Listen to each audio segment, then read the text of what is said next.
Hello everybody and welcome to my channel, The Real Super Sam. Today is a Batman 1966 review and I hope you enjoy. And happy Valentine's Day. Zelda the Great and The Death Worse Than Fate were episodes 9 and 10 of Batman 1966.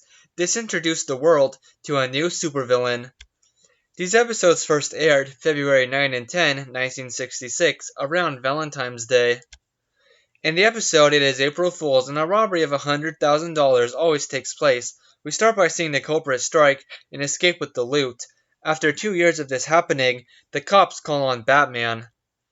Batman comes up with a plan to bring the April Fool's crook out of hiding by printing an article saying that the thief stole counterfeit money that was at the bank to be destroyed. We later see the villains of the episodes, Zelda the Great and Evil Echor, made up rogues for the show's episodes. They see that it was counterfeit, and now Evil makes Zelda figure out some way to get the money back.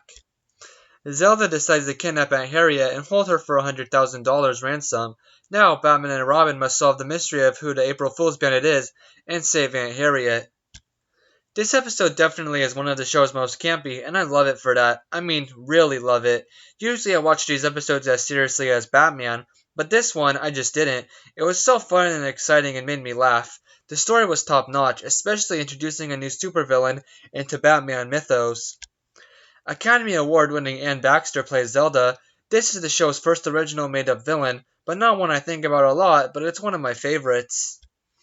At first, I was dreading having to watch and review these episodes, remembering I didn't like them as much as the other episodes of the show. In fact, these episodes were my least favorite, but watching it now, my opinion has done a 180, and it is my favorite storyline I've reviewed since the first two episodes with the Riddler. For once, the villain is a tragic story with a reform going on at the same time. She isn't a new supervillain in Gotham, but has Batman on her case now. This episode has the first female rogue on the show, before Catwoman, who they mention in episode 9.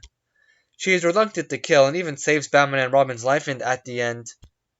This episode was adapted from Detective Comics issue 346, December 1965, so the live-action episode of this issue, so to say, came out just 2 months later. This episode was originally called The Inescapable Doom Trap, Zelda Takes the Rap, because of the comic title. This episode is very normal, not a lot of bad-named devices, they don't get out of trouble with crazy coincidence, and they also don't solve the mystery of who the April Fool's bandit is without some hard thinking and detective work. Batman and Robin are at their best here. The seriousness of Batman and the kid-like wonder of Robin is in full display in every scene they're in.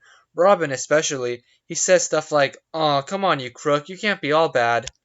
Commissioner Gordon has a laugh-out-loud line when he is on TV to get Aunt Harriet back, and to contact Zelda he says, "Hello criminals wherever you are, do you hear me, criminals?"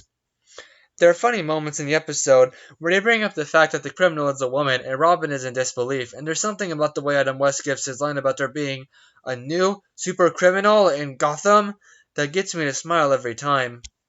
The cliffhanger is rare too, as neither Batman nor Robin are in danger at the end. Chief O'Hara has some of the best lines in the show sometimes.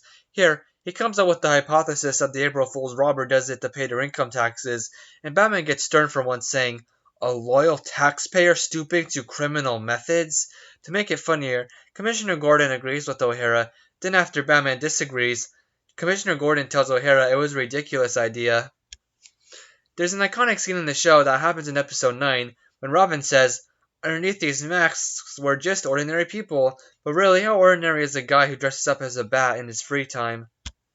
At the end, Zelda reforms back into a member of society, doing charitable magic tricks at children's hospitals, and that makes her happy. She also seems to love Batman or something. The campiness is throughout the whole episode. I would be hard-pressed to actually call her a supervillain. There's even a fourth wall break in the episode, and it's as if we're rooting for the villain. This easily gets a 10 out of 10, the most fun episode I've reviewed yet, making it one of the best. Please comment your thoughts down below.